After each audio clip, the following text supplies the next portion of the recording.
xeex ak Bassirou Diomaye Faye keroog ba mu taxawee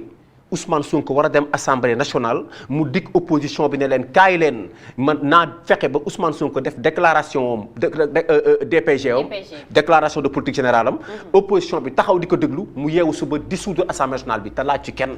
concerté wu la kenn. bi fi majorité bëri nekkee woon ok du dëgg. kooku di reniement deuxième reniement jël na lettre dugal ko conseil constitutionnel. conseil constitutionnel répondre ko ci datu élection beeg format beeg ak ni ñu ko war defee yépp mu jël lettre boobu nëbb parce que la jàppoon na ni temps boobu camp moom la doon faral camp moom la doon jàppale mu nekk loo xam ne lu leer la. y a une opposition bi ngay wax kooku peut-être journaliste nga mën nga def say investigation xool opposition buy neexal nit ñun nekk ñu di opposé wu di neexal nit ñu dellu soit ci loi bi dugg nii. boo jëlee règlement astafurlah constitution bi nga xam ni tey jii moom la Pastef déposé woon muy 129 voire 130 députés yoo xam ni au 3/5 dañu adopté une constitution. te bul fàtte ni adoption constitution bu ko ay député defee bu matee 3/5 loolu adoption la c'est-à-dire que conseil constitutionnel li mu si mën bareetul.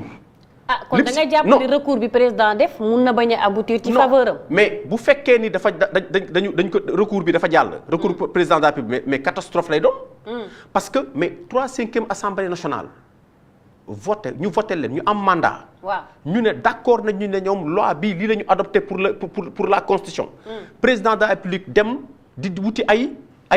erreur de procédure bu convoqué article 82 di expliquer naan il y a une procédure dans l'adoption et que par conséquent moom dafa bëgg ñu adopté ko tel que moom ni mu ko déposé woon parce que article 82 loolu la wax dafa bu fekkee daf ko président daf ko convoqué mooy boo jëlee alinéa 4 bi mooy que président de la République constitution bi mu teg nañ ko adopté moom tel que moom ni mu ko rédigé te loolu mun assemblée nationale waru ko soppar ñi wala mu jël ci leneen loo xam ni changement lay doon c'est-à-dire que ni mu ko indee noonu lañ ko koy adopté mais loolu problème la. Parce que le président de la République n'est pas majoritaire à l'Assemblée nationale. Attention, loolu problème la loolu yaa ngi koy def bu fekkee ni tu as la majorité boo xam ni elle t'est acquise yow en tant que président de la République c'est une majorité boo xam ni elle t'est favorable. mais bu convoqué article 82 mais dafa mel na le président de la République genre coup d'état lay def moom ci boppam. coup d'état parlementaire lay doon mais moom am na possibilité bu d'accord aussi mu ne point bi ak point bi d'accord ma. bu boobaa relecture la ci politique la ñu nekk. non bu boobaa relecture la mooy li mu defoon avec l'article 74. demander à ce que ñu def relecture de la loi. parce que d'accordul woon ci texte bi wala texte bi amoon na ay insuffisances yu mu pointé. moom président de la République. boobaa day demander relecture c'est clair dans la constitution mais bii bu jël nii article 82 bii nii naan nañ ko jox li nga xam ne maanaam moom la déposé moom en tant que président de la République loolu la bëggoon assemblée adopté que c'est une violation du règlement intérieur même de l'Assemblée nationale le président de la République n'est pas majoritaire il faut que kenn rappelé que loolu. bu bëggee boobu assemblée day dem élection législative mu gagné. attention bu ñu foowee constitution bi. maintenant li ñuy wax ñun te di ko leeral mooy. gis nga les engagements du président de la République c'est pas une affaire de Pastef il faut que mu leer les engagements du président de la République ay Sénégal dañ cee dee. ay nit dañ see ñàkk seen bakkan soxna si bokk na ci wàllu justice Diomaye Faye taxaw na Sénégalais yépp di ko dégg mu ne li mu waxoon ci justice du ko mën a def. particulièrement rôle bi mu am ak centralité bi mu am au niveau du conseil supérieur de la magistrature bi nga xam ni moom mooy président ba mooy toog di bumag di bumbi di leen affecté di leen sanctionné di leen promouvoir et cetera ñu dégg Bassirou Diomaye Faye génn ci loolu génn ci promesse boobu ndax lan nee na ñaari magistrat nee nañ ko président waroo génn conseil supérieur de la magistrature mais ñaari magistrat lan la ñuy représenter devant 18 millions de Sénégalais est-ce que loolu xel mën na koo adopté xel mën na koo dégg di ko jàpp président de la République di ko wax te loolooy layam ñaar ay magistrat nee nañ ma loolu c'est pas bon loolu engagement électoral la woon te bul fàtte ni président de la République kaso la jógee dem palais de la République ñu jàpp que dans des conditions yoo xam ni moom daf ko déplorer xañ nga liberté pendant 9 et quelques mois comment tu peux sortir amul benn réforme boo xam ni Bassirou Diomaye Faye teg na ko ci table ji ba mu toog ak léegi amagul benn engagement bu amee nga wax ma ban engagement la Bassirou Diomaye Faye jëloon ci kanamu sénégalais yi bu mu respecté mais ñun ci loolu lañ nekk ñun en tant que opposition. nekk ñu ci ay affaire de ay Ousmane Sonko moo def lii parce que Ousmane Sonko je rappelle président Assemblée nationale la woon bu def bilan moo xam baax na wala baaxul mais actuellement il est président de l'Assemblée nationale fi ñu koy xaar. mooy premier ministre la woon. premier ministre la woon. fi ñu koy xaar mooy ministère yi mu poste premier ministre primature ga mu nekkoon lam fa yoroon muy budget mu corps de contrôle dañ fa dem xool lan la fa def ak lan la fa deful. ministre yi mu faloon ak DG yi ñu dàq ku ci nekk les corps de contrôle ku ci nekk dañu xool sa gestion set na wala setul. leer na wala leerul ñun foofu lañ taxaw. mais est-ce que dans ces conditions loolu aussi dina yomb régler parce que ñu bëri ñu ngi naan bi machine bi déclenché par rapport ak nu mu tuddati reddition des comptes bi dafa mel ni affaire bi dafa fiasco. mais affaire bi non reddition des comptes mënul am fiasco xam nga lu tax mënul am fiasco. parce que man dama considérer que ni ñu liggéeyee ak ni ñu songee dossier reddition des comptes yi ça laisse à désirer moo amoon problème. gis nga justice mënul nekk commande d'un parti politique ou bien de militants. on devait faire les enquêtes préalables qu'il fallait. loolu bokk na ci promesse boo xam dafa sonal waa Pastef pourquoi parce que la justice dafa nekkul lu simple loo xam da ngay xëy bis rek comme ni ko Ousmane Sonko waxee woon bu ma nee jàppal diw ma jàpp diw bu ma nee la bàyyi la justice ne fonctionne pas comme ça nous sommes dans un principe accusatoire mooy Lalla bu ma la jiiñee du Lalla yow man mi la jiiñ man Lalla dama naan la demal indi preuve man maa la jiiñ ba pare dina laaj preuve Lalla man mi la jiiñ man maay dem indi preuve ni Lalla li ma lay jiiñ am na c'est ça le principe accusatoire te loolu aussi nañ ko xam dafa am aussi deuxième principe mooy la présomption d'innocence mooy doomu aadama boo ko jiiñee fii léegi condamné wuñ ko devant la barre de façon définitive fii ba Cour suprême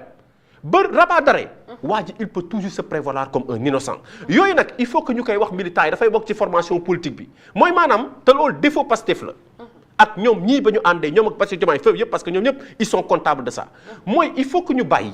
des éléments extrêmement complexes te loolu dafa nekk ci ay défaut ak taaru Pastef mooy dañuy jël lu complexe loo xam da nga koy jàngi école jàngi ko université bind ci am ci ay doctorat pratiquer ko pour mën ko def muy lu mel na justice nga xam ni da nga koy lijjanti ay at ba mu mën a nekk loo xam ni c'est un art consommé nga soog kaa mën a liggéey loolu nag ñuy jël mu nekk lu compliqué di ko def lu simple di ko def c'est-à-dire que di ko expliquer de manière élémentaire di ci maanaam mel na bu ñu ciy wax da nga yaakaar ni c'est aussi évident alors que en réalité lu simple loolu ni nga ko yaakaaree simple waroon c'est éminemment complexe loolu mooy problème bu Pastef maanaam jël lu jafe yombal ko jël lu compliqué def ko lu terre à terre mais loolu boo demee ba dans les faits war koo appliquer rek boo deful ndànk nga am ci surprise parce que ni nga foogee woon ni noonu la tëddee ak ni nga foogee woon ni noonu lay demee mais soxna si demeewul noonu gis nga wàllu reddition des comptes wàllu wër alal laajal ba gars yi di def commission rogatoire di toppi Karim Wade demal nga laaj ñoom Albouri Ndaw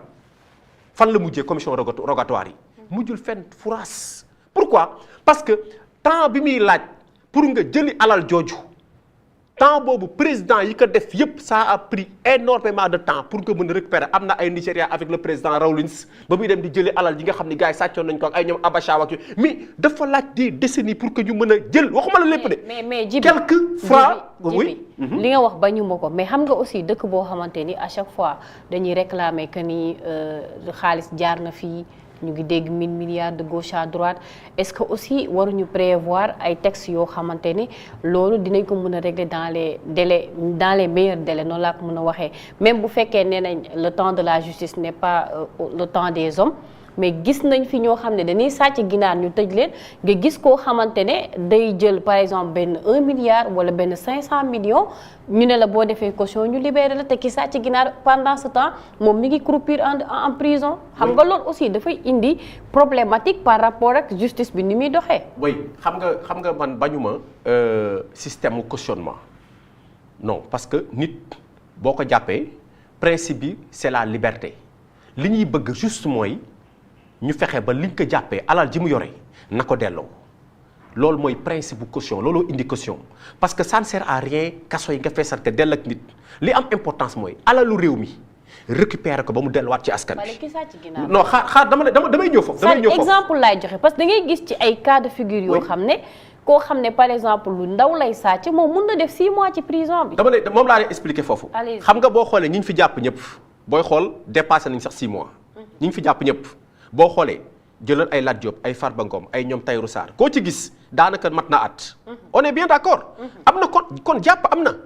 téye am na la justice a agi le parquet li mu war a def na ko. instruire na dossier jàpp na.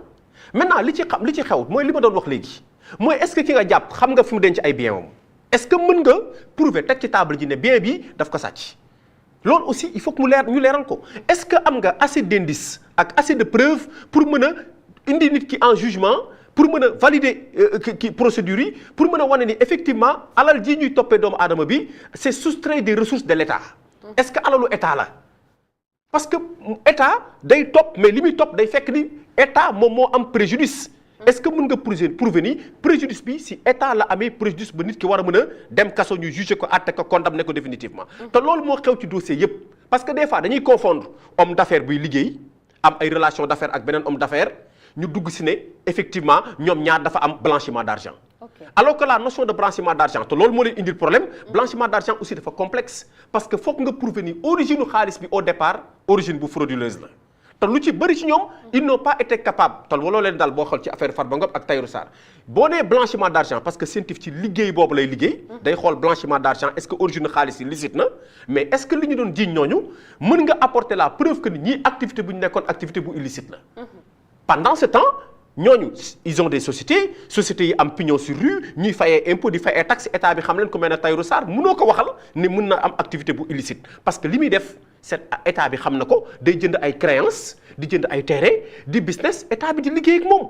léegi nag kooku boo ko tegee loxo bëgg indi affaire enrichissement excusez-moi bëgg indi affaire blanchiment d'argent loolu mooy indi dossier yi bare capoté parce que pour man li xew CENTIF xewaale nu ñu koy xeeti beneen organe bi la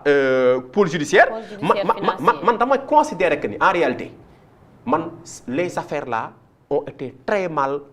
au départ ni ñu doon convoqué pour man les enquêtes n'ont pas été suffisantes pour nga mën si convoquer nit. D'accord voilà. alors Djiby pour ñu mën a tëj point boobu avancer un peu parce que tout à l'heure peut-être brosse nañ ko mais nekk na au cœur de l'actualité mu nekk tey création parti politique bi président de la République fas yéene def ñu gis que ni amoon na ay maires yu mu recevoir au niveau du palais. ñoo xam ne xaaj bi yëpp mën nañu wax ne APR la ñu bokkoon d'ailleurs sax gis nañu sortie bi Abdou Mbow def comme quoi que président Bassirou Diomaye Faye dafa nekk di def récupération politique au sein de l'APR donc mu mel ni carte gi dafa jaxasoo waat foofu noonu. carte gi jaxasoowul de. lu xew kon. politique rek la parce que Bassirou Diomaye Faye li mu doon tere Ousmane Sonko la nekk di def. lu mu doon tere. Ousmane Sonko. waaw la nekk di def.